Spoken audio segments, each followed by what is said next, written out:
ஒரு காட்டில் ஒரு சிங்கம் கம்பீரமா அதனுடைய எல்லையை தன் கட்டுப்பாட்டுக்குள் வச்சிருந்துச்சு. அப்போ அதே காட்டில் இருந்த சில மிருகங்கள் அந்த சிங்கத்து மேல கொஞ்சம் பொறாமை கொண்டு ஒரு கூட்டம் கூடி பேச ஆரம்பித்தது. என்ன பேசிச்சுன்னா, அது என்ன எப்போதும் இந்த சிங்கம் மட்டும் தான் இந்த காட்டுக்கு ராஜாவா இருக்கணுமா? இது என்ன, இது எழுதப்படாத சட்டமா? இத உடனே உடைச்சே ஆகணும் அப்படின்னு சொல்லிட்டு இந்த விலங்குகள் எல்லாம் பேசிட்டு இருந்துச்சு. அப்போ அங்க இருந்த நரி சொல்லுது, சிங்கம் ஏன் காட்டுக்கு ராஜானா, அது மிகவும் பலம் வாய்ந்த ஒரு மிருகம், அதனாலதான் எப்பயுமே சிங்கம் காட்டுக்கு ராஜாவா இருக்கு அப்படின்னு சொல்லுது. அதை கேட்டுட்டு இருந்த புலி, என்ன சிங்கம் பலம் வாய்ந்ததா?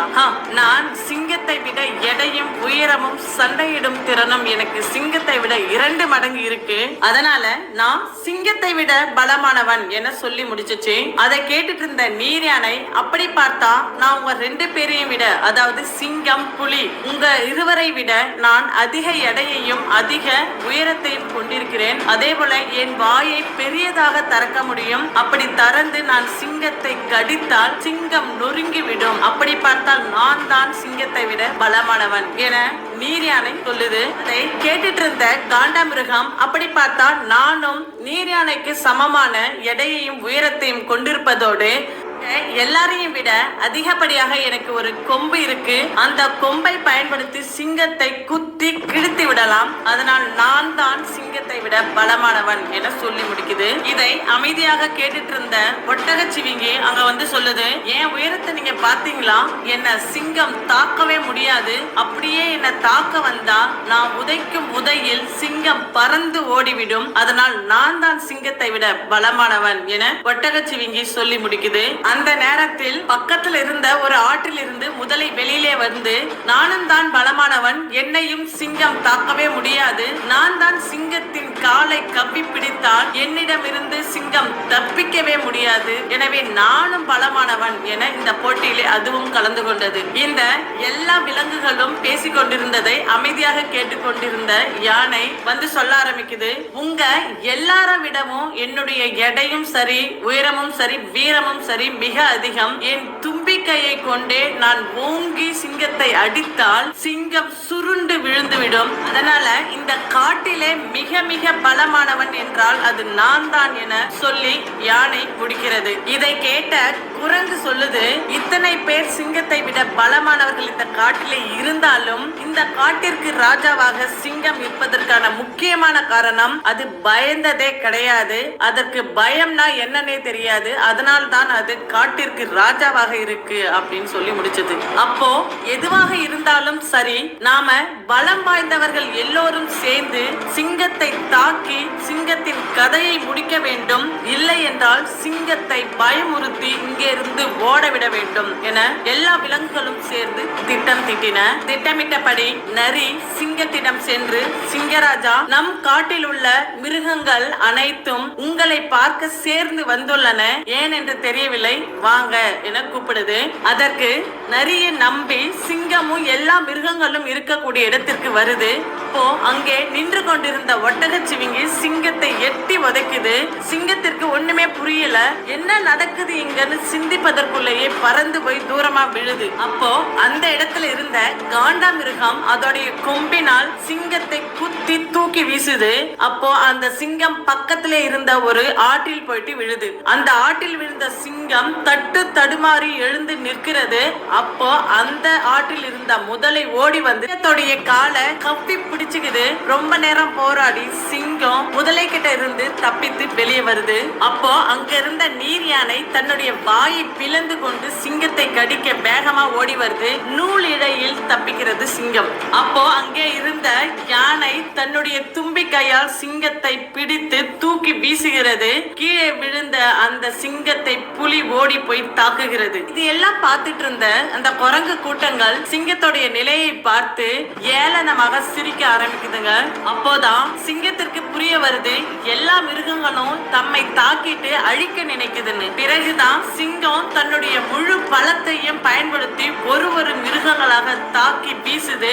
அப்போ நீண்ட போராட்டத்திற்கு பிறகு ஒரு விலங்குகளாக கீழே விட ஆரம்பிக்கிறது.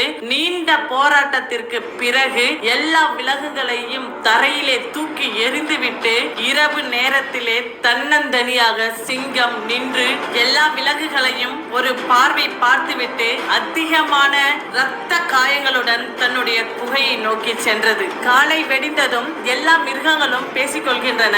நேற்றிரவு நடந்த சண்டையினால் கண்டிப்பாக சிங்கத்துக்கு அதிகப்படியான இரத்த காயங்கள் ஏற்பட்டதால் ஒன்று குகையிலேயே அதன் கதை முடிந்துவிடும், இல்லை என்றால் அது அந்த இரத்த காயங்களுடன் உடல் வலிமையற்று குகையை விட்டு இனி வெளியே வராது, வந்தாலும் நம்மை பார்த்து அது பயந்துதான் ஓடும் என பேசிக்கொண்டிருந்தன. அப்போ அந்த சிங்கம் உடல் முழுவதும் இரத்த காயங்களோட அதே கம்பீர நடையோட மீண்டும் எல்லா மிருகங்களும் தம்மை வந்து தாக்கும் என்ற பயம் கொஞ்சம் கூட அந்த கண்களிலே இல்லாம, நான் யாரு, என்னுடைய பலம் என்னன்னு எனக்கு தெரியும், இப்போ நீங்களும் தெரிஞ்சுக்கோங்கன்னு சொல்லும் விதமா குகையிலிருந்து வெளியில வந்து சிங்கம் எல்லா மிருகங்களையும் பார்த்து வேகமா கர்ஜிக்குது. அந்த கர்ஜித்த அந்த சத்தத்தை கேட்ட மற்ற விலங்குகள் எல்லாம் பயந்து ஒதுங்குது.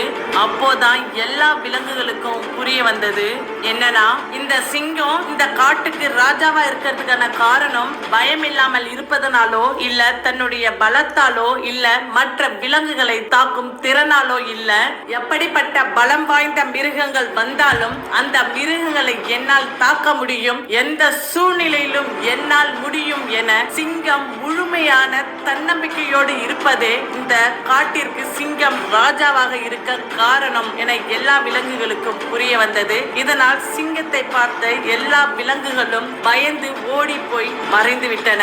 சிங்கம் எப்போதும் போல் அது அந்த காட்டிற்கு ராஜாவாக உலாவிக் கொண்டிருக்கிறது. இதே போலதான் உங்களுடைய வாழ்க்கையிலும் சிலர் நரி போல தந்திரம் செய்து நம்பிக்கை துரோகம் செய்வாங்க. அதே போல முதலை போல நம்மளுடைய கால்களை பல நேரம் வாரிவிட நினைப்பாங்க. இந்த கதையில் வரக்கூடிய மற்ற விலங்குகளைப் போலவே நம் வாழ்விலும் பலர் நம் மேல பொறாமை கொண்டு, நீ ஒன்றும் என்னை விட பெரிய ஆள் கிடையாது, நீ என்னை விட மட்டமானவன் தான் என சொல்லியே நம்முடைய நிலையிலிருந்து நம்மை எப்பயுமே கீழே இறக்கிதான் பேசுவாங்க. அதுபோலதான் நடந்தும் கொள்வாங்க. அதே போல பல பிரச்சனைகள் பல ஆபத்துக்கள் நமக்கு ஒன்று சேர்ந்து வரும். அப்போதும் நீங்க பல முறை போராடி பார்ப்பீங்க, போராடினாலும் தோல்வியால தடுமாறுவீங்க. பல நேரங்களில் விடாமுயற்சியுடனும் இருப்பீங்க. அந்த நேரத்துல நீங்க தடுமாறும் போது இந்த குரங்கு கூட்டங்களை போல நம் வாழ்விலும் நம்மை பல பேர் ஏளனப்படுத்தி சிரிப்பதற்காகவே ஒரு கூட்டம் இருப்பாங்க, அவமானப்படுத்துவாங்க.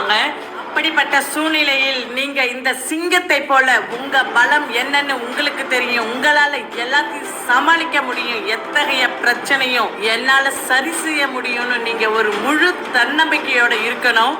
என்னால முடியும்ன்ற அந்த தன்னம்பிக்கையை இந்த சிங்கம் எப்படி இந்த காட்டிற்கு வெளிக்கொணர்ந்ததோ அதே போல உங்களுடைய அந்த பார்வையிலையும் நடத்தையிலையும் உடல் மொழியிலையும் பேச்சிலும் எப்பவுமே தன்னம்பிக்கையோட இவ்வுலகத்திற்கு உங்களை வெளிக்காட்டுங்க. எங்கேயோ ஒரு மூலையில உட்கார்ந்து பகல் கனவு கண்டு என்னால முடியும் சொல்வது கிடையாது. தன்னம்பிக்கை பல பிரச்சனைகள், தோல்விகள், ஆபத்துக்கள், அவமானங்கள், துரோகங்கள், ஏமாற்றங்கள் எல்லாவற்றையும் கடந்தும் என்னால முடியும்னு சொல்றதுதான் உண்மையான தன்னம்பிக்கை. இந்த சிங்கத்தை போலவே எப்போதும் நீங்க தன்னம்பிக்கையோடவே இருங்க.